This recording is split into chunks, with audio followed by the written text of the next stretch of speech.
మిల్లర్ల దగ్గర ఆనాటి ప్రభుత్వం 21,000 కోట్ల రూపాయల వడ్లను మిల్లర్ల దగ్గర తాకట్టు పెట్టింది. మిల్లర్లను పిలిచి సమావేశం పెట్టి ప్రభుత్వం 21,000 కోట్ల రూపాయల వడ్లు మీ దగ్గర దాచిపెడితే ఎక్కడునే లెక్క అసలు కట్టేటోడు లేడు, వడ్లు ఇచ్చేటోడు లేడు. అదేవిధంగా ఈరోజు రేషన్ షాపుల్లో దొడ్డు బియ్యం పోతే ఉచితంగా ప్రతి మనిషికి రాష్ట్రంలో 3 కోట్ల మందికి ప్రభుత్వం ఉచిత బియ్యం ఇస్తే ఆ బియ్యం 10 రూపాయలకు మళ్ళా మిల్లర్లే కొంటుండ్రు. ఆ మిల్లర్లు మళ్ళా ప్రభుత్వానికి 30 రూపాయలకు సరఫరా చేస్తున్నారు. ఈ సైక్లింగ్ మొత్తం అన్ని చూసినాం, ఆలోచన చేసినాం. ఇవాళ ముఖ్యమంత్రిగా ఎన్నో రకాల ప్రయత్నం చేసినాం. 7,000 కోట్ల రూపాయల వడ్లను అమ్మాలని టెండర్లు పెట్టినాం. ఇవాళకి 3,000 కోట్లకు సంబంధించిన వడ్లే వచ్చినాయి, కానీ మిగతా మిల్లర్లు సహకరిస్తలేరు. దీనికి ప్రధానమైన కారణం దొడ్డు బియ్యం ఇవ్వడంతో పేదవాళ్ళు దొడ్డు బియ్యం ఈరోజు వండుకుంటలేరు, తింటలేరు. ప్రతి వాడు సన్న బియ్యం తినాలన్న ఆలోచన, కుటుంబాల ఆర్థిక స్థితిగతులు మెరుగాయి. ఈరోజు మనం పంచిపెట్టే దొడ్డు బియ్యం పేదవాడు వండుకుంటలేడు, తింటలేడు.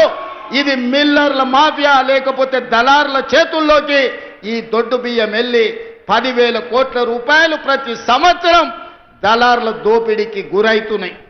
అందుకే ఆలోచన చేసిన పెద్దలు ఉత్తమ్ కుమార్ రెడ్డి గారితో మాట్లాడిన, సహచర మంత్రివర్గ సభ్యులతో చర్చించిన, బట్టి విక్రమార్క గారిని ఒప్పించిన, ఇక దొడ్డు బియ్యం కాదు, ప్రతి పేదవాడికి ప్రతి ఒక్కడికి 6 కిలోల సన్న బియ్యం ఇవ్వాలి.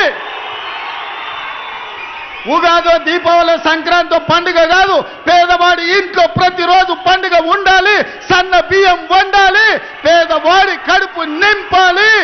ఆ బాధ్యత మేము తీసుకోవాలి, సోనియమ్మ నాయకత్వంలో అని ఆలోచన చేసినాం.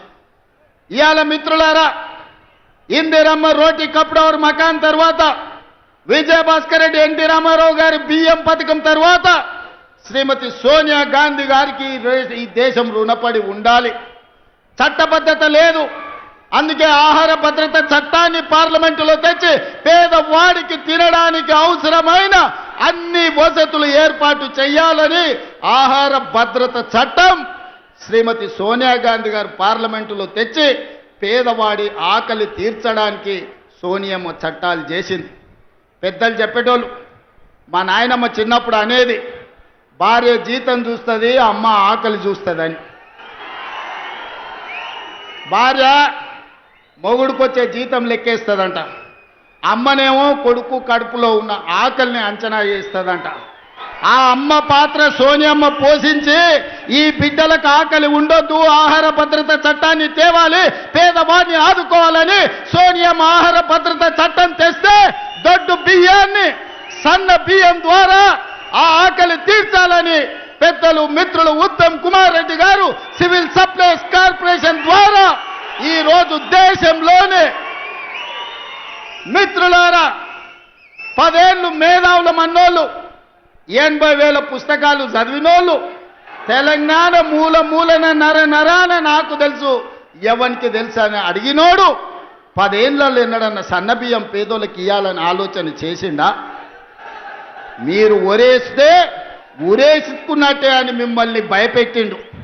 ఆయన ఫామ్ హౌస్లో 1000 ఎకరాల వరి పండించి, మిత్రులారా ఇది బాగా తెలంగాణ రైతాంగం వినాలి, ఆనాటి మాజీ ముఖ్యమంత్రి గారు ప్రజలకు విజ్ఞప్తి చేసిండు, మీరు వరి వేయొద్దు, మేము ఒట్లు కొనాం, ఒకవేళ ఒరేసుకుంటే మీరు ఊరేసుకున్నట్టే అని. ఆయన చెప్పిందే నిజమైతే అదే సీజన్లో అదే పంటలో దాదాపుగా ఎర్రవల్లి ఆయన ఫామ్ హౌస్లో 1000 ఎకరాల వడ్లు పంపిస్తే కావేరి సీడ్స్ అనే కంపెనీ 4,500 రూపాయలకు క్వింటాలు ఆయన ఫామ్ హౌస్లో వండించిన వడ్లు కొన్నారు. మిత్రులారా, నేను ఇది అధికారికంగా ఆరోపణ చేస్తున్న వారి మీద. నేను అడుగుతున్న తెలంగాణ రైతాంగాన్ని, మనం పండించిన వడ్లు 2,000 కొనేటాడు దిక్కు లేదు, రైతులు ఉరేసుకుంటుంటే వడ్లు కొనక చంద్రశేఖరరావు గారు ఫామ్ హౌస్లో పండించిన వడ్లు 4,500 రూపాయలకు క్వింటాల్ కొన్నారంటే అవి వడ్లా లేకపోతే అందులో బంగారం పండుతుందా అని నేను అడుగుతున్నా. దొరగారి ఫామ్ హౌస్లో పండితే 4,500కు అమ్ముకుంటాడు, మన దళితులు గిరిజనులు పండిస్తే వడ్లు కొనేటోడే లేడు. అందుకే నేను ఉత్తమ్ కుమార్ రెడ్డి గారు, బట్టి విక్రమార్క గారు ఆలోచన చేసినాం, చర్చించినాం. ఎంత ఖర్చైనా పర్వాలేదు, ఎన్ని కోట్లైనా పర్వాలేదు, పేదలు పండించిన ప్రతి కొబ్బరి గింజ వరకు ప్రభుత్వమే కొంటుంది. సన్న ఒడ్లు పండిస్తే 500 బోనస్ ఇస్తామని చెప్పి నిర్ణయించి ఇవాళ 500 రూపాయల బోనస్ ఇస్తున్నాం.